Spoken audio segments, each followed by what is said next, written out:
नाज़रीन programme views time में भली कार आऊं आहियां जो मेज़बान जुनेद अंसारी। IMF जा शर्त पूरा करण लाइ आख़िर विफ़ाक़ी सरकार मिनी बजट क़ौमी असेंबली में पेश करे छॾियो। उन खां पोइ जेको क़ौमी असेंबली में जेको कुझु थियो उहो हिकु अलॻि कहाणी आहे ज़ाहिर आहे। घणा चवंदा पार्लियामेंट्री डेमोक्रेसी में इहो उनजो हुस्न आहे ऐं उन हुस्न में हिक ॿिए खे कुटे बि सघिजे थो, हिक ॿिए ते उलरूम करे सघजनि थियूं। पर अॼु जेके ॿ लेडी मेंबर्स हुयूं, गज़ाला सैफ़ी PTI जी, उनखे थप्पड़ वाए कढी शगुफ़्ता जुमानी साहिबा जेका पीपल्स पार्टी रुकन असेंबली आहे, उन सां गॾु जंहिं महिल बिल पेश थियो उनजी तव्हांखे तफ़सीली थोरी कार्रवाई खां आगाह कंदा हलियूं। क़ौमी असेंबली इजलास में वज़ीर आज़म जे सलाहकार बराए पार्लियामानी उमूर बाबर आवान साहब ऐवान में रूल्स मुअतल करण जी करारदाद पेश कई। रूल्स मुअतल करण लाइ करारदाद मंज़ूर थी त उनखां पोइ नाणे वारे वज़ीर शौकत तरीन साहब ज़मीनी मालियाती बिल 2021 जंहिंखे मिनी बजट चयो वञे थो उहो पेश कयो।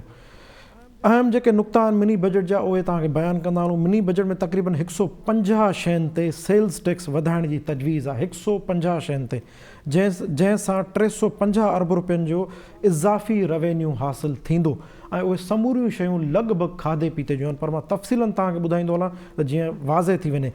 इम्पोर्टेड फूड आइटम्स आहिनि, हुकूमत जो चवणु आहे, इहो हुकूमत जो चवणु आहे त उहो इम्पोर्टेड फूड आइटम्स ते टैक्स छूट सां ख़तमु कई आहे, जंहिंसां 215 अरब रुपयनि जी वसूली थींदी, यानी आवाम खे महांगियूं शयूं मिलंदियूं।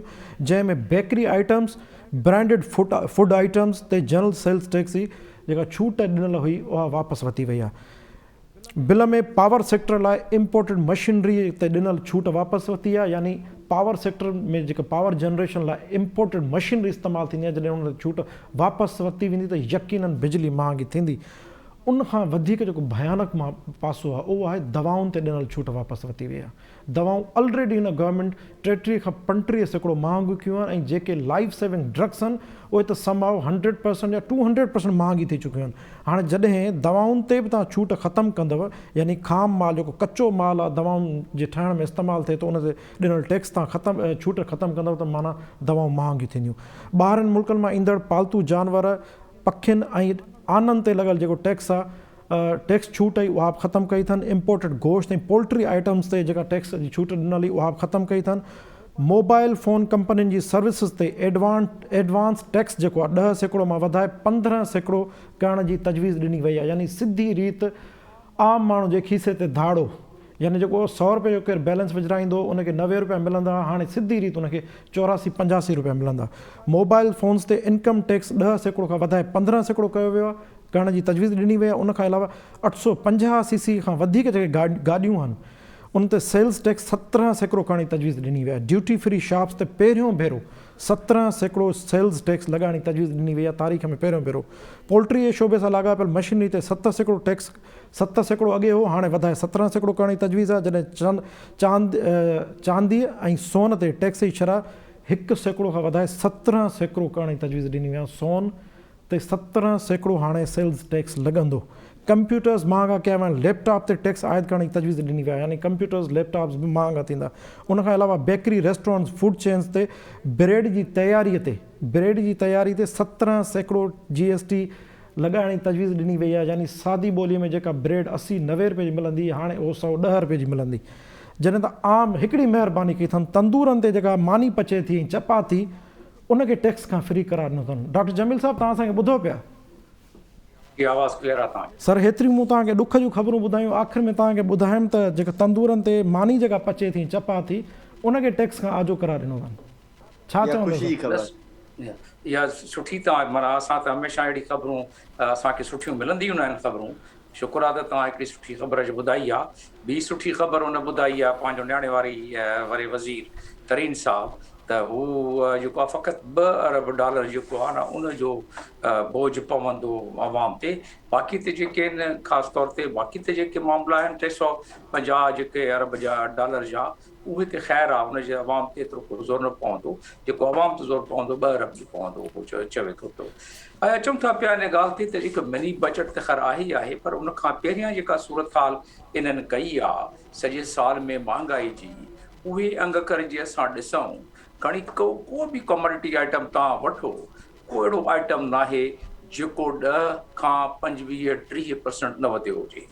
त उन लिहाज़ सां माण्हुनि खे त उहा त इनकम जेको माण्हू आहे सैलरीड पर्सन, माना जेको पघार ते जेको गुज़ारो थो करे, या डेली वेजिस वारा माण्हू जेके आहिनि त उहे त उन्हनि जी चेल वॻी पई आहे पहिरियां ई।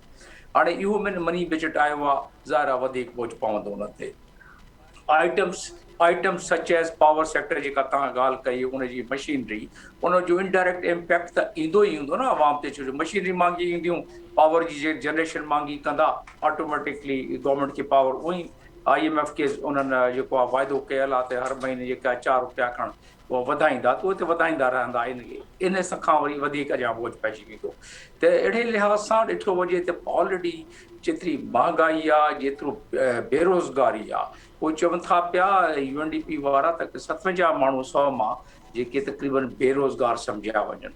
त उन लिहाज़ सां ॾिठो वञे त बेरोज़गारी पंहिंजी जाइ ते, महांगाई जे करे माण्हू जेके उन्हनि खे मानी खाइण, टे भेरा जेके मानी नथा खाई सघनि, 2 भेरा बि खाई वठनि, पर माण्हू जेके आहिनि स्कूलनि मां ॿार हटाइनि था पिया। हीअ जेके IT जो हिननि कयो आहे, जेके ग़रीब गुरबो माण्हू 10-15,000 20,000 किथां पट सट करे उहो जेको कंदो आहे त ॿार खे को लैपटॉप वठी ॾे, कंप्यूटर लैपटॉप जी साईं, माना जेकॾहिं उन ते बि तव्हां 50% या 70% वधाए छॾियो, बचो छा बाक़ी? हाणे पढ़ाई माण्हू किथां करे, जेको ग़रीब माण्हू आहे त माना उहो कॾहिं IT माना लैपटॉप या कंप्यूटर सिखे ई न, माना हिन में मतिलबु। ऐं इहे जेकी लर्निंग वारी शयूं आहिनि, दुनिया खां पुठिते रहिजी वेंदो माण्हू इहो, त जेकी लर्निंग वारी शयूं IT ते, ओवरऑल IT ते बि 10% जेको आहे उन्हनि कयो आहे, एक्सपोर्ट ते बि। हाणे जेको ओवरऑल IT ते जेको आहे सेल्स टैक्स लॻाईंदा, उन ते वज़ीर हिन जो IT वारो उन बि काफ़ी कैबिनेट मीटिंग में ॻाल्हि ॿोल कई आहे त जे हीअ कंदा त उन में पोइ कॉम्पिटेटिव जेके असां उहो बि एतिरो पुठिते पियल हूं, असांजी एक्सपोर्ट IT सर्विसिस जी एक्सपोर्ट ॿियनि मुल्कनि खां, असांजे साइज़ वारा जेके मुल्क उन खां तमामु घटि आहे, त हू कॉम्पिटेटिव एतिरो न रहंदो। त कुझु मामला त अहिड़ा आहिनि त बिल्कुलु इन्हनि ठीकु न कयो आहे। बाक़ी रहियो सवाल त लग्जरी आइटम इम्पोर्ट ते, उहो असांखे कोन थो फ़र्क़ु पवे, भले लग्जरी आइटम ते लॻाइनि, पर उहे तमामु आइटम जंहिं ते त हिकिड़े आम माण्हू जी असुलु ॻाल्हि इन मिनी बजट खां पहिरियां सभु थी चुकी, जेके महांगाई वग़ैरह थी चुकी। हाणे 350 जेका इहा माण्हुनि खे इहा डज़ जेका लॻंदी उहा त लॻंदी, पर इन खां पहिरियां तव्हां ॾिसो त मुल्क में जीअं जंहिं हिसाब सां इन्फ्लेशन थी आहे, इन्फ्लेशन जो जेको इम्पैक्ट थियो आहे माण्हुनि ते, 23-24 रुपया हिकिड़े डॉलर ते जेको पोइ 6 महीननि में उहा जेका डेप्रीसिएशन थी आहे, ऐं ॿिया सवाब बि आहिनि, पर डेप्रीसिएशन जे करे बि जेका इन्फ्लेशन थी आहे, उन इन्फ्लेशन में माण्हू ते काफ़ी उहो वज़न पइजी वियो आहे उन्हनि जे कुलनि ते। त हीअ सभु जो शयूं ॾिठो वञे, या इहो ॾिठो वञे त असां हिन वक़्तु तक़रीबन 53 खां 55 ट्रिलियन रुपयनि जा असां मक़रूज़ आहियूं, इंटरनल ऐं एक्सटर्नल डेट मिलाए। त हुते असां ॾिसूं था पिया त पिक्चर का एतिरी, हाणे आउं सोचां पियो त का सुठी ख़बर ॾियूं असां पंहिंजे नाज़रीन खे, पर मूंखे को सुठी ख़बर ख़ासि तौर ते फाइनेंशियल साइड ते एॾी मिले नथी पई। पोइ जेको आहे इन ते सोने ते सुहागो जेके चवंदा आहियूं, त स्टेट बैंक जी जेको हिन बिल पास कयो आहे, उन में चवनि था त कुझु क्लाज़िस हिननि ड्रॉप कया आहिनि, त अकाउंटेबिलिटी जेका बिल्कुलु एग्ज़ेम्प्टेड हुई स्टेट बैंक जी, हाणे चवनि था पिया त उहा अकाउंटेबिलिटी असां उनखे ख़तमु करे छॾियो आहे, उहो एज़ इट इज़ रखूं था पिया अकाउंट। पर बोर्ड जा जेके मेंबर आहिनि उहे नथा अपॉइंट, गवर्नमेंट नथी अपॉइंट करे सघे बोर्ड जो मेंबर, माना उहे जेके तमामु समूरा फ़ैसिला जेके स्टेट बैंक जा कंदा। हाणे समूरा फ़ैसिला जेके स्टेट बैंक जा माण्हू कंदा, उहे बि माण्हू जेके बोर्ड जा मेंबर आहिनि, without the consultation of the governor state bank नथो अपॉइंट करे सघे गवर्नमेंट। त माना गवर्नमेंट हाणे मजबूर थी पवंदी त जेको 3 नाला ॾींदो गवर्नर स्टेट बैंक, उन्हनि 3 नालनि मां गवर्नमेंट जेको चूज़ करे थी सघे, पर पंहिंजे तरफ़ां को माण्हू नथो ॾेई सघे बोर्ड में, माना टोटल काबू जेके स्टेट बैंक जो कब्ज़ो उन ते। ऐं पोइ गवर्नर स्टेट बैंक जी सर, हिकिड़ो नंढो ज़मीनी सवाल ज़रूरु तव्हां कंदुसि, ऐं जीअं तव्हां सॼी कई आहे, तव्हां ॿुधायो हिन डिस्कशन में त पाकिस्तान ते इंटरनल ऐं एक्सटर्नल डेट जेको आहे 53 ट्रिलियन रुपयनि खां 55 ट्रिलियन रुपया आहे। हाणे हिनखे जेकॾहिं सादी ॿोली में सम्झिजे त 1 ट्रिलियन 10 खरब रुपया आहे, ऐं 53 खां 55 ट्रिलियन थियनि था तक़रीबन 530 खरब खां 550 खरब रुपया, यानी 5 पदम 30 खरब, 5 पदम 50 खरब रुपया। पाकिस्तानी टोटल हिन वक़्तु इकॉनमी आहे 261 अरब डॉलर आहे, उनखे कन्वर्ट कयूं रुपयनि में ऐं डॉलर में त उहे बीहनि था 468 खरब। त असां ईअं सम्झूं त पाकिस्तान जो अंदरियों ऐं ॿाहिरियों कर्ज़ु जेको आहे मजमूई तौर ते मजमूई मईशत खां वधी चुको आहे, ऐं जॾहिं तव्हांजो मजमूई कर्ज़ु वधी चुको आहे पैदावारी ज़रिया तव्हां वटि न आहिनि, तव्हांजी इकोनॉमी कंट्रोल ॿाहिरियां इदारा था कनि, त पोइ छाजी सॉवरेनिटी, कहिड़ी सॉवरेनिटी बचो छा पोइ? न त इकोनॉमिक सॉवरेनिटी तव्हांजी आहे उहा त कॉम्प्रोमाइज़ थी वञे न। या एतिरो कर्ज़ु वठंदो, जेके इंटरनल असांजा कर्ज़ आहिनि बैंकनि में, जेके तव्हां पैसा रखाया आहिनि उहे सभु हुकूमत कर्ज़ु वठी वई आहे उतां। छो जो स्टेट बैंक हाणे इन मिनी बिल में स्टेट बैंक जेको आहे हुकूमत खे कर्ज़ु न ॾींदो, माना नोट न छापींदो। त उन जे करे हाणे जेके बि पैसा खपंदा हुकूमत खे, हुकूमत हलाइण लाइ, उहे जेके बैंकनि मां वठंदासीं तव्हांजा असांजा पैसा, तक़रीबन 19 ट्रिलियन जिन वटि बैंकनि में पिया आहिनि माण्हुनि जा या इदारनि जा, ऐं तक़रीबन 7.1 ट्रिलियन सर्कुलेशन में आहे असांजी इन वटि इकोनॉमी। त हुकूमत खे जेॾी महिल खपंदा पैसा उन्हनि खां वठंदा, पर कमर्शियल रेट ते वठंदा। कमर्शियल रेट ते वठंदा त उनजो व्याज बि उन हिसाब सां ॾींदा, इंट्रस्ट बि उन हिसाब सां ॾींदा। त वरी मतिलबु वक़्तु अरिड़ाओ आहे, कोई एतिरो सवलो वक़्तु न आहे। हाणे हिननि खे उहे रस्ता कढणा पवंदा त पंहिंजे गुड्स एंड सर्विसिस खे वधाइनि। इन पंहिंजे गुड्स एंड सर्विसिस वधाईंदा त एक्सपोर्ट वधंदी, ऐं एक्सपोर्ट वधाइण जो उन्हनि वटि कोई सर मां तव्हां वटि सेकेंड पार्ट में अचां थो ऐं मां तव्हांखे ज़रूरी सम्झंदुसि। छा तव्हां भवाइती हिकिड़ी तस्वीर हिकु ॿीहर ॿुधाई आहे, हल कहिड़ो आहे? छा हाणे मुल्क जे अंदरि सिर्फ़ु पंहिंजा हाणे जेके असेट्स आहिनि उहे सेल करे मुल्क हलाइबो, या कुझु वॾा डिसीशन्स वठणा पवंदा फॉरेन पॉलिसी ते? डॉक्टर अयूब शेख साहब तव्हां मूंखे ॿुधी रहिया? जी डॉक्टर साहब होपफुली तव्हां डॉक्टर जमील अहमद ख़ान खे ॿुधो हूंदो मुजमूई तौर ते, ऐं उन खां पोइ सॼी जेका बजट आहे उन में आख़िर में शौकत तरीन साहब चए थो असां जेको तंदूर आहे न, तंदूर ते जेका चपाती थी पचे उन ते टैक्स त हयो ई कोन्हे असां। तव्हां छा चवणु आहे? सही तो चए न आयो थो। मां कीअं तो फाइनेंस मिनिस्टर खे नेगेट करे सघां? चए थो तंदूर ते जेका चपाती पचे थी असां उन ते कोन आयो आहे, ऐं जेका मानी पचे थी न उन ते बि कोन आयो अथऊं टैक्स। भई मानी ते बि न आयो अथऊं, सुभाणे चवंदा केक बिस्किट ते बि न आयो आहे, ज़ीरा बिस्किट ते बि न आयो आहे, सुभाणे चवंदा नान खटाई ते बि न आयो आहे, सुभाणे चवंदा रस्क ते बि न आयो आहे। इहे त सभु शौकत तरीन जे हयातो थी पए। साईं उन में चए थो मूं सभिनि ते हणी छॾियो, बेकरी आइटम्स को कोन छॾियो अथई, 17% टैक्स ब्रेड ते खयो अथई। त अल्लाह रुसे मत खसे, हाणे कोन हथियार। हे सभु कम पूरा थी विया हिननि जा, इहे सभु कम असां सभिनी जा पूरा थी विया। ऐं असांजो एल्डर जेको चए थो न जमील अहमद ख़ान, त हे वक़्तु अणाओ अची वियो आहे। इहो अणाओ लफ़्ज़ पंहिंजे रूहानी माना में फील बि कयो जुनेद साहब। सर उहो असां फील ई कयूं, वॾा तेला चवंदा डॉक्टर जमील साहब खे ॿुधण खां पोइ त हाणे बक़ाया उमेद कान थी बचे। हाणे डॉक्टर साहब खां पुछंदासीं हे संगत खे करणु छा घुरिजे? हींअर संगत खे ही करणु खपे त पंहिंजा जेतिरा बि वसीला आहिनि, सिंध जे माण्हुनि खे, पाकिस्तान जे माण्हुनि खे, साउथ एशिया जे माण्हुनि खे, उहे घटि में घटि रिसोर्सिस ते जीअण सिखनि, फज़ूल ख़र्ची घटाइनि। ऐं ही तव्हां ईअं सम्झो त पंहिंजे दिलि में हज़रत उमर ऐं हज़रत अली विहारे छॾियो, उहे तव्हां खां कहिड़ो कमु वठंदा उन दौर में, अॼु उहो वठंदा तव्हां खां। ऐं इहो तव्हांखे सादगी एतिरी करणी पवंदी, मुल्क जो हाल एतिरो ई ख़राबु आहे। 530 खरब त पाकिस्तान पूरे जी क़ीमत न आहे जेतिरो असां ते कर्ज़ आहे। डॉक्टर जमील साहब अंगा कर ॿुधाइनि, वाक़ई मां ख़ुदि छिरकी वियो। 530 खरब खां 550 खरब त पाकिस्तान पूरे जी क़ीमत बि न आहे जेॾो असां वरितो आहे। इन करे तव्हां हिकिड़ी ॻाल्हि सम्झी छॾियो, तव्हां हीअ ॻाल्हि त सम्झी वियो न त कल्ह ऐं अॼु में को बि फ़र्क़ु कोन्हे। कल्ह सभिनी चयो त अॼु मिनी बजट अचे थी, उहा अची वई असेंबली में। आपोज़िशन ईअं ई गोड़ कयो, आपोज़िशन सुभाणे बि गोड़ कंदी, आपोज़िशन परीहं बि गोड़ कंदी। आपोज़िशन खे चयल आहे त गोड़ कयो, रिकॉर्ड में रहे।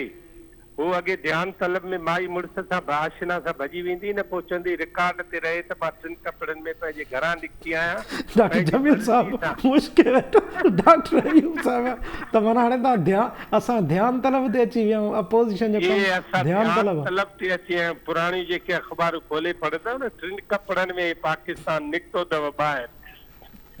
डॉक्टर साहब इनाम साहब तव्हां छा था चओ? डॉक्टर साहब त अॼु वॾो जॉली मूड में अचे थो, असां ध्यानु तलब ते अची विया आहियूं। हाणे बाक़ी बचो छा आहे ॻाल्हाइण लाइ? जॾहिं डॉक्टर जमील साहब चए थो 530 खरब कर्ज़ बक़ाया, त पोइ बसि हाणे चओ त कुल पढ़ी छॾिबो, सिंधीअ में चइबो आहे। जी साईं।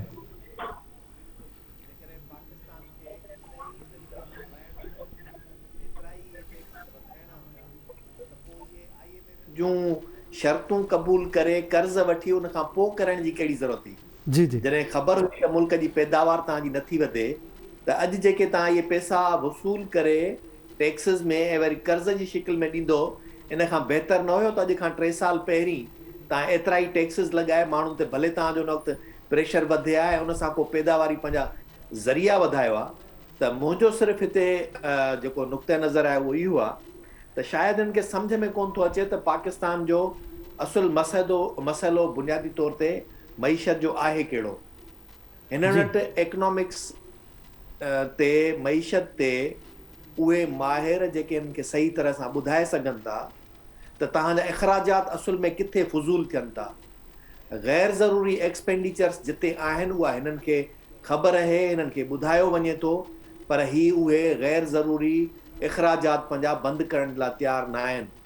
ही उन्हनि पंहिंजे ग़ैर ज़रूरी अख़राजात खे पंहिंजे मुल्क जे लाइ तमामु इंतिहाई अहम ऐं ज़रूरी सम्झनि था, छाकाणि त उन्हनि सां मुल्क जी क़िस्मत ऐं मुल्क जो जेको महफ़ूज़ रहणु जेको आहे उनखे उहे उन सां ॻंढियो वेठा आहिनि। पर जॾहिं त आउं चवां थो कंहिं माण्हू जे दर ते 10 चौकीदार बीठल हुजनि 50-50 हज़ार जी पघार जा, ऐं उन जे घर जे अंदरि खाइण जे लाइ 5 रुपया बि न हुजनि, उहो माण्हू जल्दी मरी वेंदो। उहे उन जा मुहाफ़िज़ 50,000 ते उनजो तहफ़ुज़ न करे सघंदा, छाकाणि हू अंदरूनी तौर ते पंहिंजे पौत पाण मरंदो। त पाकिस्तान जो बि कुझु मईशत जे मामले में अहिड़ो ई हाल आहे। ऐं आउं सम्झां थो ही जेके इक़दाम आहिनि इन में कुझु शयूं बहितर आहिनि, जंहिंजो असीं शुरू खां वठी चवंदा रहिया आहियूं त हिन मुल्क जे अंदरि हिकिड़ा अहिड़ा आइटम्स आहिनि जेके तमामु ग़ैर ज़रूरी तौर ते तव्हां ॿाहिरां इम्पोर्ट कयो था ऐं हिते मार्केट में उहे आम तौर ते विकामजनि था।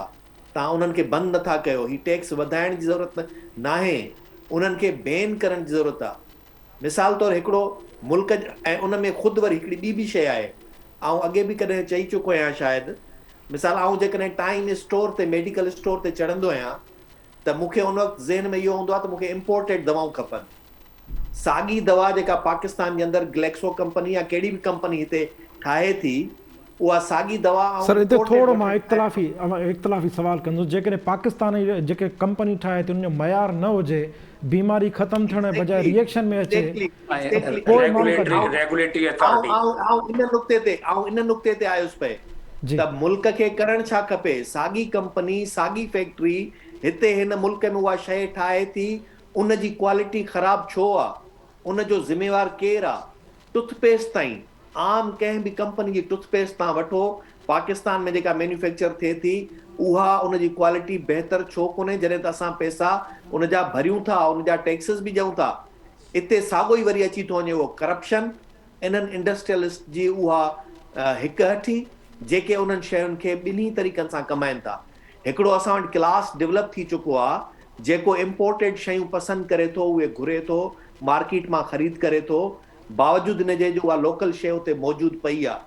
साॻी शइ हींअर जेका तव्हां ॿुधी न बेकरी आइटम्स, इहे बेकरी आइटम्स जेको आहे रुॻो उन्हनि जा इंग्रीडियंट्स कोन्हनि, पर फिनिश्ड बेकरी आइटम्स बि आहिनि जेके कराची, इस्लामाबाद, लाहौर ऐं ॿियनि केतिरनि वॾनि शहरनि जे आम पाड़नि जे स्टोर्स ते मौजूदु पिया आहिनि। उहे मौजूदु उते जॾहिं रहनि था, माण्हू ख़रीद करे थो, उहा सॼी तव्हांजी इकोनॉमी इम्बेलेंस थिए थी।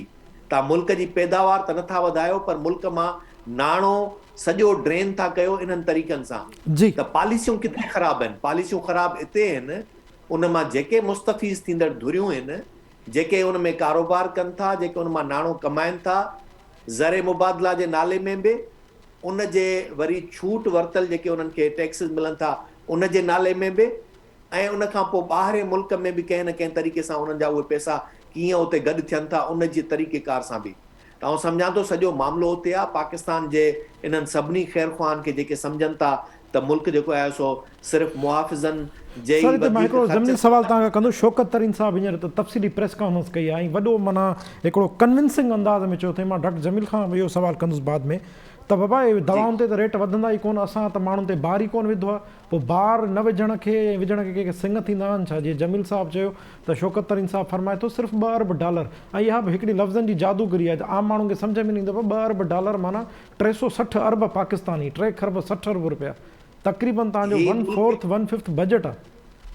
ही मुल्क अहिड़ो आहे जंहिंमें कल्ह जेॾी महिल आयो न इहो अनाउंस थियो सुभाणे मिनी बजट थी अचे, त तव्हां वञो शहर में मार्केट में, तव्हांखे खोड़ सातरा आइटम जेके आहिनि उहे मिलंदा ई कोन, अवेलेबल न हूंदा, छाकाणि त उन दुकानदार खे ख़बर आहे त सुभाणे जेको रेट वधंदो मूं वटि इहा जेका चांहि जी पती पई आहे इन ते सुभाणे आउं मार्कर सां नई प्राइस लिखी विकिणंदुसि। कीअं था चवनि त दवाउनि जा असां जेको आहे अघु न वधाइनि, उनजो आम माण्हू ते असरु न पवंदो। आम माण्हूअ ते सिधी रीत असरु पवंदो, दवाउनि जो रुॻो न, हर उन आइटम ते जंहिं ते तव्हां जॾहिं टैक्स वधायो था उनजो सिधी रीत आइटम जे टैक्स वधण सां आम वाहिपे कंदड़ इस्तेमालु कंदड़ माण्हू ते वधंदो असरु हुनजो। मिसाल तौरु का बि दवाउनि जी कंपनी तव्हां हुनखे पाबंद कंदो छा त तव्हां जेका शइ ख़रीद कयो था उन ते जॾहिं तव्हांजी इम्पोर्ट ड्यूटी वधी वई, तव्हां अॻे जेका छूट मिली उहा तव्हां ख़तमु कई, उहा जी नाम उनजे साहब। करे उनजी कास्ट वधी वई, त वापसि में जॾहिं फिनिश प्रोडक्ट खणंदी त फिनिश प्रोडक्ट में उहो प्रोड्यूसर उनखे साॻे रेट ते विकिरो कंदो छा? ऐं ॿियो जी। पाकिस्तान जे अंदरि जेकॾहिं साॻे विकिरे ते शयूं विकिरो थींदियूं हुजनि हा त अॼु ताईं भाण जी शार्टेज बि शायदि न हुजे हा, छाकाणि त पाकिस्तान जूं फैक्ट्रियूं भाण पूरे मिक़दार में पैदा बि कनि थियूं ऐं चवनि थियूं त ईंदड़ फ़सुल जे लाइ बि असांजो भाण जी इज़ाफ़ी मौजूदु पियो आहे। उहो त हीउ इन बिल्कुलु, मुल्क उहो में त सिधी रीत भाण वारे मामले में सिधी रीत माफ़िया इन्वॉल्व आहे। 10 खां 12 अरब रुपयनि जो हुननि माफ़िया पंहिंजो जेको हिकिड़ो सेटअप ठाहियो आहे कमाइण जो, ऐं अफ़गानिस्तान में स्मगलिंग थिए थी जंहिंमें हे फेडरल गवर्नमेंट चए थी त प्रोविंशियल जल्दी फेडरल पर मिली भगत आहे सॼी। ऐं इज़हार सुमरो साहिबु तव्हां छा चवंदो साईं, जॾहिं हींअर सिधी रीत पहिरियां बिजली गैस तेल महांगो, तेल सां जुड़ियल सॼियूं शयूं महांगियूं, हाणे मोबाइल फ़ोन जेका इस्तेमालु कंदासीं उहा महांगी थी वई, ऐं आख़िर में शौकत तरीन साहब फरमाए थो त असां चपाती त रेट वधायो ई कोन्हे, चपाती त सस्ती रखी अथऊं, तंदूर जी मानी बि सस्ती रखी अथऊं, ऐं हींअर बि वरी पोस्ट बजट प्रेस कॉन्फ्रेंस जेका कई अथई उन में उन ॻाल्हि ते अड़ियल आहे त दवाऊं त असां महांगियूं कयूं ई कोन्हनि। तव्हां छा चवंदो साईं? कहिड़ो रोअणु रोइजे हिननि जे लाइ। सची ॻाल्हि इहा आहे त सभु कुझु करे कुझु बि मञीनि कोन था। शौकत तरीन बि बिल्कुलु उहे ई गुफ़्तगू करे थो जीअं इमरान ख़ान करे थो, माना इलेक्शन खां पहिरीं वारो इमरान ख़ान ऐं इलेक्शन खां पहिरीं वारो शौकत तरीन। अवां रुॻो उन्हनि जूं वीडियोज़ ऐं रिकॉर्डिंग्स रुॻो रखो, हिननि खे कंहिं मुख़ालिफ़ दुर जी ज़रूरत ई न आहे। हिननि जा पंहिंजा बयान ई स्टीकरनि वांगुरु दीवारुनि ते चिंबड़ियल आहिनि ऐं उहे हिननि ते सिंधीअ में चवंदा आहिनि चिबरा कढी रहिया आहिनि। हिननि जी जेका आहे हिननि हरकतुनि ते खिली रहिया आहिनि ऐं माण्हू वीचारा बेवसी जी भित बणियल आहिनि। हीउ हिकिड़ो दलील ठाहे आया आहिनि अॼु नओं ॿिनि हवालनि सां, उन ते ॻाल्हाइण थो चाहियां। दोस्तनि काफ़ी ॿियनि पासनि ते कवर कयो आहे। हिकिड़ो दलील इहो ठाहियो अथनि त छाकाणि त लग्ज़री माने कि आम माण्हू खे सवली ॿोलीअ में ॿुधाईंदासीं, यानी कि उहे शयूं जेके ग़रीब माण्हू न वठंदा आहिनि, पैसे वारा माण्हू ख़रीद कंदा आहिनि। मिसाल 300 रुपए जो चॉकलेट हिकिड़ो हूंदो आहे, हाणे ग़रीब जो ॿार आहे उहो त ज़रूरु 5-10 रुपए वारी शइ वठंदो न, तंहिंजे करे उनखे चवंदा आहिनि लग्ज़री। ऐं अहिड़े ई तरीक़े सां वॾियूं गाॾियूं, महांगियूं गाॾियूं, ॿियूं शयूं। सो हिननि चयो आहे त असां लग्ज़री आइटम्स ते टैक्स हणियो आहे। ऐं त दलील हिननि जो थो खणा, हलो ठीकु। हाणे दुनिया में हिकिड़ी अंग्रेज़ीअ में लफ़्ज़ थींदो आहे, उहो असांजे सीनियर जमील साहब वेठा आहिनि, इनाम साहब वेठा आहिनि, हिननि खां बि राय वठिजो, जंहिंखे चइबो आहे trickle down effect. Trickle down effect आहे न साईं हर शइ जो दुनिया में। तव्हां अमीर माण्हू जे खीसे मां 100 रुपयो कढंदव, पोइ भले उहो चॉकलेट जी क़ीमत जी सूरत में कढो, कंहिं ॿी इम्पोर्टेड आइटम जी सूरत में कढो, न्यूज़ीलैंड मां का शइ हुन घुराई या ऑस्ट्रेलिया मां घुराई या इंग्लैंड मां घुराई। अमीर माण्हूअ जे त इहो वस में हूंदो आहे त पंहिंजे खीसे मां निकितल 100 रुपयो 200 करे वापसि मोटाए वठे, पंहिंजे फैक्ट्रीअ में पैदा थींदड़ कंहिं प्रोडक्ट जी सूरत में या कंहिं ॿिए तरीक़े सां। त हिकिड़ो त इहो ट्रिकल डाउन इफेक्ट ई नथा सम्झनि। हीउ जेको अमीर ते बि टैक्स लॻाईंदा, उहो अमीर पंहिंजो हिसाब बराबरि कंदो, उहो कंहिंखां कंदो। उन जे ई कारखाने में जेको 10 रुपए वारो चॉकलेट ठही रहियो हूंदो, उन जी क़ीमत 12 रुपए करे। इनखे चइबो आहे ट्रिकल डाउन इफेक्ट। पहिरियों त हिकिड़ो इहो सम्झण जो आहे। तंहिं करे इहे पटियूं वञी के ॿिए खे ई पढ़ायूं। ॿियो जेको हिननि स्टेट बैंक जे हवाले सां ॻाल्हि कई आहे, उहो इंकिशाफ़ करे वियो आहे। पोइ अलाए तरीन वादे माफ़ गवाह थियो आहे, अलाए छा थियो आहे, चई त इहो त PTI जे मंशूर में लिखियलु। तव्हां सम्झो त हमरा ॻाल्हाए किथे पियो, चवणु छा थो चाहे। इन मां ई ज़ाहिर आहे त ही कंफ्यूज़ आहिनि, हिननि खे शयूं सम्झ में कोन पियो अचनि। टी ॻाल्हि इहा आहे त ऑफकोर्स ही पहिरीं खां तइ थियल हो, IMF में वञण जी सां गॾोगॾु ही मामिलो सॼो तइ थियल हुयो। ही जेको कुझु हाणे थिए पियो, इन में जीअं दोस्तनि ॻाल्हि कई आहे इंतिहाई अहम आहे। असां रुॻो इन ॻाल्हि खे छो वठूं त हींअर हिननि 300-350 अरब रुपयनि जा कुझु जेके टैक्स में छूट ॾिनल हुई उहा वापसि वरिती आहे, या कुझु नया टैक्सिस आया अथनि। असां हुनजी ॻाल्हि छो कयूं? हिननि जे 3 सालनि में थियो छा आहे ॿियो? सवाइ हिन जे जो ही ख़याली पुलाउ पचाइनि था हर बजट में, पोइ उहो पुलाउ जेको आहे न हुनजो तरो सही तरो जेको आहे सिंधीअ में चवंदा आहिनि सड़ी थो वञे, छाकाणि त उहो टैक्स जेको ही एक्सपेक्ट कनि था ओतिरो टैक्स जी कॾहिं न टारगेट रहियो आहे न प्रैक्टिस रही आहे। ख़ुदि हिननि जा पंहिंजा इदारा जेके टैक्स उगाड़ी कनि था उन्हनि जी एफिशिएंसीअ ते बि क्वेश्चन मार्क आहे, कई सुवाल उन्हनि ते बि आहिनि। ऐं अदरवाइज़ बि माण्हुनि जी कैपेसिटी जो बि इशू आहे, कोविड जे करे जेके माशी सूरत हाल आहे उनजो बि इशू आहे। त इन्हनि सभिनी ॻाल्हियुनि जे करे हिकिड़ो त ही टैक्स जेके टारगेट्स रखनि था उहे हिननि खां पूरा नथा थियनि, नतीजे में ही कवर कनि था। ऐं त अञा हिकिड़ी ॿी ॻाल्हि थो करियां जी, ही जेको कुझु IMF जे नाले में उनजे ॻीचीअ में था विझनि, असल में ही कयो हिननि पाण आहे जी, छाकाणि त हे गुज़िरियल 3 सालनि खां ईअं हाई टारगेट्स रखंदा पिया अचनि ऐं परहैप्स IMF ॾे वञण खां अॻु में खां कंदा पिया अचनि। जी, हिननि जा टैक्सिस टारगेट अनरियलिस्टिक रहिया आहिनि, हक़ीक़त पसंदीअ ते ॿधल न रहिया आहिनि। यानी कि मिसाल माण्हू खे ख़बर हुजे त मुंहिंजे हिन कारोबार मां मूंखे हिन साल 5 लख रुपया बचंदा, त हू उन हिसाब सां हिकिड़ी रिथाबंदी करे, पर जीअं त हुनजे कारोबार जी एतिरी खपत ई न हूंदी त पोइ नतीजे में हुनखे 5 लख कोन बचंदा, हुनखे 3 लख बचंदा, 2 लख बचंदा। जी, हिते बि मामिलो इहो आहे, लफ़्ज़ मूं इस्तेमालु कयो खपत, हिन ते गौर कजो। जी, हिननि जूं समूरियूं जेके पॉलिसीज़ आहिनि उन में क्विक ऐं ईज़ी मनी आहे। ॾिसो, मोबाइल फ़ोन ते 5% वधंदो, फौरी तौर ते पैसा सरकार जे जेका न किटी में वेंदा, सरकार जे खज़ाने। जी, पेट्रोल ते पैसा वधंदा, फौरी तौर ते पैसा हिननि जे खज़ाने में वेंदा। बिजलीअ ते बिल ते क़ीमत वधंदी, फौरी तौर पैसा हिननि वटि वेंदा। हिननि इहो मईशत खे हलाइण जो इहो हिकिड़ो शॉर्टकट तरीक़ो अख़्तियार कयो आहे ऐं उनजो सबबु इहो आहे त तव्हां भला हिकिड़ी ॻाल्हि ॿुधायो मूंखे, सभु ॻाल्हियूं असीं हिननि जूं मञूं था, सभु सही आहिनि, शौकत तरीन बि सही पियो ॻाल्हाए, अलाए कहिड़े किताब मां पढ़ी पियो ॻाल्हाए, ऐं रुॻो हिकिड़ो सुवाल थो पुछां, उहो छा आहे त तव्हां जुने साहिब खे यादि हूंदो डॉक्टर इशरत हुसैन जे सरबराही में हिननि हिकिड़ी जेका आहे हुकूमत जे जेको सेटअप आहे उनखे रिफॉर्म करण लाइ 1 साल पहिरियां पाण प्रोग्राम बि कयो, बिल्कुलु यादि आहे असांखे। इन में 1 साल पहिरियां पाण तफ़सीली प्रोग्राम कयो, उनजो तव्हां इहो ॿुधो त उनजी का हिकिड़ी ॻाल्हि ते हिननि अमल कयो हुजे? हिकिड़ी ॻाल्हि ते बि अमल न कयो, उन्हनि त सॼे स्ट्रक्चर जी रिफॉर्म जी ॻाल्हि कई, एतिरे क़दुरु जो सिविल सर्विस जी रिफॉर्म जी बि ॻाल्हि कई आहे। हाणे इहो हाणे आम माण्हूअ जी ॿोलीअ में अचो, ऐं इन में मां थोरो ऐड कंदो हलां तव्हां सां, थोरो ऐड कंदो हलां। कुझु ॾींहं अॻु टाइम न्यूज़ ते शब्बर ज़ैदी असांजे हिकिड़े प्रोग्राम में आयो, ऐं शब्बर ज़ैदी साहब जॾहिं इहा स्टेटमेंट ॾिनी, उनखां पोइ पहिरियों कंहिं बि TV चैनल सां ॻाल्हायो त टाइम न्यूज़ जे प्रोग्राम में आयो। त टाइम न्यूज़ ते अची वियो, न असांजे प्रोग्राम टाइम टुडे में हिकिड़ी ॻाल्हि कई त मां कतनि पंहिंजे बयान तां फिरियो न आहियां, पर मुंहिंजे बयान खे मिसअंडरस्टूड कयो वियो। शब्बर ज़ैदी साहब जो इहो चवणु हो त मूं इहा तजवीज़ ॾिनी त तव्हां हिन इंफ्रास्ट्रक्चर सां जेके तव्हां टारगेट सेट कया आहिनि उहे तव्हां कॾहिं हासिलु करे ई नथा सघो। हाणे उन जो मतिलबु इहो आहे जॾहिं तव्हां टारगेट हासिलु नथा करे सघो त हीउ मुल्क तव्हां माना अॻिते हलाए नथा सघो, ऐं जेकॾहिं ईअं हलंदो त पोइ चुप थी वियो, वधीक कुझु कोन चई। हा, पोइ बाक़ी माना असां करे सघूं था। एग्ज़ैक्टली। हाणे ॾिसो, इहा ई ॻाल्हि आउं पियो करियां त 3 सालनि में अव्हांखे स्टेट बैंक त IMF जे हवाले करण वारी ॻाल्हि यादि हुई ऐं मंशूर में बि अव्हां लिखी हुई, पर अव्हां इहो बि त चयो त सॼे सरकारी ख़र्चनि खे घटायो वेंदो, वज़ीर आज़म हाउस खे यूनिवर्सिटी ठाहियो वेंदो वग़ैरह वग़ैरह। पाण डिटेल में नथा वञूं, असांखे रुॻो इहो ॿुधाइनि त ही जेके तव्हांजा पंहिंजा सरकारी ख़र्च आहिनि उन्हनि मां अव्हां घणा ख़र्च घटि कया आहिनि, हुकूमत हिकिड़ी रिपोर्ट ॾे। सर, ख़र्च न घटाइनि पर तरजीहूं त सेट कनि न, प्रो पीपल तरजीह अचां थो न। ॾिसो, ख़र्च घटाइण खां अलावा ॿियो कहिड़ो फैक्टर आहे? 18वीं तरमीम खे हेॾा साल थी विया आहिनि, अॼु बि कई खाता आहिनि जेके वफ़ाक़ में आहिनि जिन खे हुजण ई न खपे। सिहत ऐं तालीम सूबनि जो जेको आहे न सब्जेक्ट आहे, 18 अमेंडमेंट खां पोइ वज़ारतूं ठाहियो वेठा आहिनि, ऐं हू पंहिंजो असांजो शफ़क़त महमूद साहब पूरे पाकिस्तान जो तालीम जो वज़ीर थियो वेठो आहे। जी, हुनखां कोई पुछे न, हाणे हुनजो बजट हूंदो न, ज़रूरु हुनजा सेक्रेटरी हूंदा, हुनजा ऑफिसर हूंदा, हुनजो सेक्रेटरिएट हूंदो, गाॾियूं हूंदियूं, पेट्रोल हूंदा, इहे त माण्हुनि जे खीसे मां पैसा था वञनि न।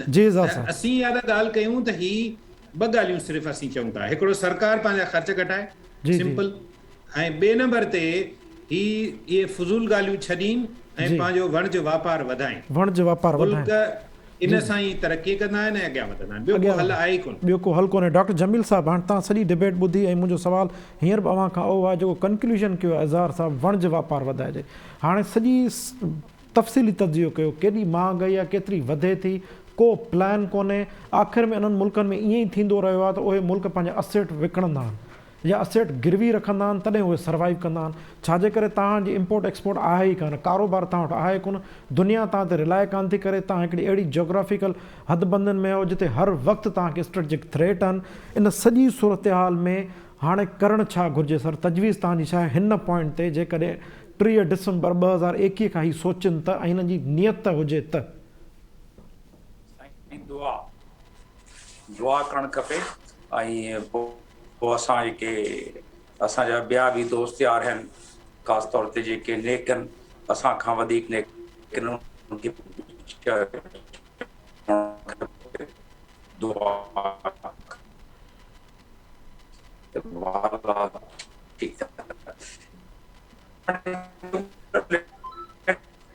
कुछ प्रैक्टिकल स्टेप्स असां ॾिसूं था पिया छा थी सघनि। ॻाल्हि कई आहे एडमिनिस्ट्रेशन ऐं डिप्लोमेसी में, असां यकीन ॼाणियो त इन्हनि सूरतनि में आराम सां असां को 20-25 सैकड़ो पंहिंजो ऑस्टेरिटी में माना बचत करे था सघूं, पंहिंजा ख़र्च घटाए था सघूं ऐं इन खां वधीक थी सघे। ऐं मूं वटि अंग अखर बि आहिनि ख़ासि तौर ते फॉरेन ऑफिस जे हवाले सां, पर एतिरो टाइम न आहे। पर पहिरीं ॻाल्हि, ॿी ॻाल्हि इहा आहे त जेके बि मुल्क आहिनि, हाणे तव्हां एसेट त सभु पाण गिरवी रखी छॾिया आहिनि, जिथे बि तव्हां कर्ज़ु वठणु विया आहियो तव्हां हर का शइ पंहिंजी प्लेज करे छॾी आहे। खणी एयरपोर्ट हुजे, हाईवेज़ हुजनि, वॾा तव्हांजा जेके आहिनि प्रोजेक्ट्स हुजनि, उहे सभु गिरवी पियल आहिनि। हाणे तव्हां वटि गिरवी रखण लाइ बि का वॾी शइ बची न आहे तव्हां वटि।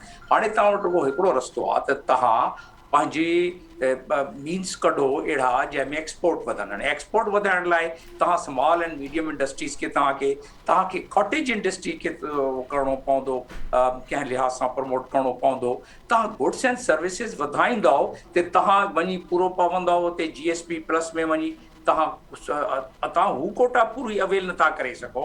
उहो ॾोह कंहिंजो आहे? हाणे 3 सालनि में जे PTI गवर्नमेंट नॉर्मल शयुनि खे, स्मॉल एंड मीडियम एंटरप्राइज़ खे, जे इहे कॉटेज इंडस्ट्रीज़ खे, या इंडस्ट्रियलाइज़ेशन में या इन्वेस्टमेंट किथे आई आहे, माना इन्वेस्टमेंट पाकिस्तान में अचे ई नथी पई, त तव्हां वटि पैसा डुपट डॉलर नथा अचनि, त तव्हां ते इहो वज़न पवंदो न।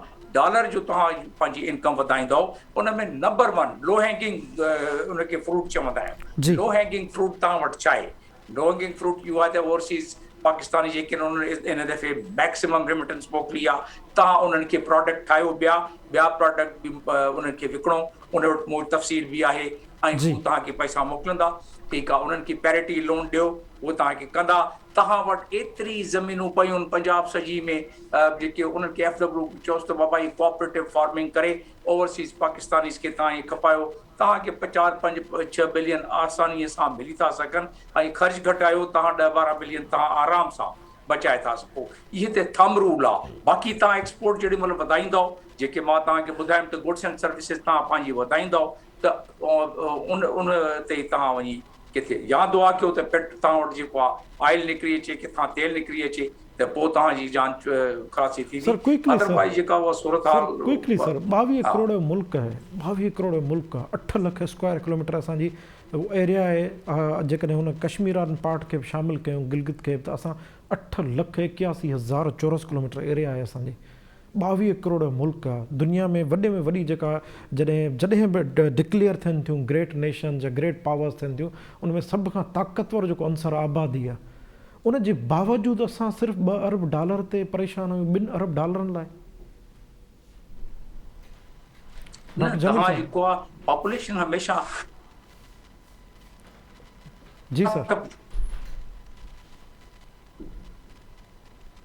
Doctor Jamil sahab, can you hear me sir? Population 60% तव्हांजी पॉपुलेशन जेका आहे न 60 सैकड़ो उहा, जी can you hear me? Yes, मां ॻाल्हायां थो पियो, आवाज़ अचे तव्हां? जी सर, जी सर। 60% जेको आहे 60 सैकड़ो जेको माण्हू आहिनि, उहे 60 सैकड़ो उहे तव्हां वटि यूथ आहे ऐं तव्हां उहो डबल एज वेपन आहे। तव्हां यूथ खे उन क़ाबिल न ठाहींदव त उहो पैसा टुकड़ तव्हांखे कमाए ॾियनि, पंहिंजी रोज़गार कनि, त तव्हां लाइ त उहो लाइबिलिटी आहे न, तव्हां लाइ उहो एसेट त न आहे। त उन मामले में छा कयो आहे इन हुकूमत या पुराणी हुकूमतूं जेके कुझु कंहिं न कयो आहे उन में, त तव्हांजी जेका ह्यूमन रिसोर्स ऐं कैपेसिटी बिल्डिंग में को कमु न थियो आहे पाकिस्तान में। इन करे हाणे अॼु शुरू कंदा त इन तव्हांखे फ्रूट मिलंदो वञी 4-5 सालनि में, पहिरियां न मिलंदो। जी डॉक्टर अयूब शेख साहब, सर क्विकली तव्हां छा था सम्झो हिन सॼी सूरत हाल में तव्हांजी तजवीज़ कहिड़ी हूंदी? सवाल मां रिपीट नथो कयां, टाइम बिल्कुलु घटि आहे। जो घटि में घटि 30 डिसंबर 2021 खां जेकर इहे भलो करण लाइ कुझु सोचनि त हिननि खे छा करणु घुरिजे? टाइम कोन्हे जेतिरो तव्हां सुवाल में था वठो। हाणे मुंहिंजी ॻाल्हि ॿुधो। जी क्विकली ॿुधायो सर। मूं कल्ह तव्हांखे चई छॾियो आहे, उन ते ई अमल कयो। कॾहिं कॾहिं मुल्कनि जूं अंदरूनी पॉलिसियूं दुरुस्त थींदियूं आहिनि त मुल्क तरक़ी कंदा आहिनि। पाकिस्तान जे अॼोकी तारीख़ी सूरत हाल में पाकिस्तान खे पंहिंजा फॉरेन अफेयर्स दुरुस्त करणा पवंदा। उन खां पोइ इन्वेस्टमेंट बि वधंदी, उन खां पोइ एक्सपोर्ट बि वधंदी, उन खां पोइ असांजो इम्पोर्ट बिल बि घटिबो। ॿी का बि सूरत हाल कान्हे। बाक़ी तव्हां ज़मीनूं केतिरियूं बि खपायो या पंजाब में केतिरा बि फार्म हाउसिस ठारायो, उन्हनि खे त इहा सलाह ई न ॾियो, इहे सभु हिते ठाहींदव ख़ुदा जा बंदा, इहा सलाह न वठिजो कंहिंखां। जी इनाम साहब क्विकली सर, टाइम बिल्कुलु 2 मिनट रहिजी वियो आहे, क्विकली सर। आऊं अयूब साहब जे हिन हिकिड़े नुक़्ते सां बिल्कुलु सहमत आहियां त पंहिंजी फॉरेन पॉलिसी दुरुस्त कयो। उहा तव्हांजी जेका असां असुल तयन कंदी त तव्हांजो छा हुजणु खपे। पर उन खां पोइ अॼु ॾींहं ताईं पाकिस्तान जे अंदरि हिननि कॾहिं इहो सोचियो ई कोन्हे त पैदावारी वसीला कीअं वधाइबा, ऐं पैदावारी वसीलनि वधाइण जे लाइ ह्यूमन रिसोर्सिस सभ खां वॾो हथियार हूंदो आहे, जंहिंजो पाकिस्तान खे तमामु वॾो एडवांटेज आहे। जमील साहब जी इंफॉर्मेशन में अञा थोरो इज़ाफ़ो कयां, 60% न 63% यूथ पॉपुलेशन आहे, जेका तमामु वॾे में वॾो असेट आहे। उनखे सिर्फ़ु यूटिलाइज़ करण जी ज़रूरत आहे, जेका हिन मुल्क जे हुकुमराननि वटि, सियासतदाननि वटि ऐं ब्यूरोक्रेट्स वटि का बि हुन जे लाइ रिथा कोन्हे त उन्हनि खे कीअं यूटिलाइज़ कंदा। जेके प्रोजेक्ट्स हिननि जा हलनि था उहे सिर्फ़ु करप्शन जे वर चढ़ी था वञनि, जंहिंमें कामयाब जवान प्रोग्राम खां वठी करे माज़ी में प्राइम मिनिस्टर प्रोग्राम जे नाले ते जेके बि स्किल्स डेवलपमेंट जा हलन था पिया उहे सभु ईअं ई नाले मात्र आहिनि। जी इज़हार साहब क्विकली सर कंक्लूड कजो। 22 करोड़ मुल्क 8,81,000 चौरस किलोमीटर एरिया, उन जे बावजूदि $2 अरब लाइ परेशान।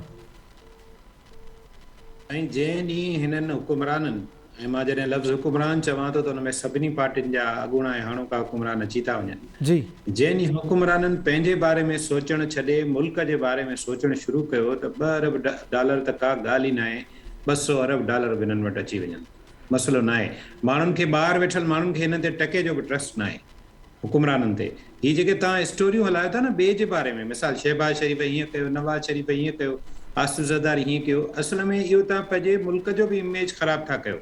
इहो थोरो सम्झणो पवंदो। मां ईअं नथो चवां त करप्शन खे पकड़िजे न, पर ही जंहिं अंदाज़ में बयानबाज़ियूं कनि था ऐं उन खां पोइ जेको मुराद सईद वारो तव्हांखे यादि आहे मशहूर ज़माना बयान त 200 अरब हितां खणी ईंदासीं स्विट्ज़रलैंड मां, पोइ हीअं कंदासीं।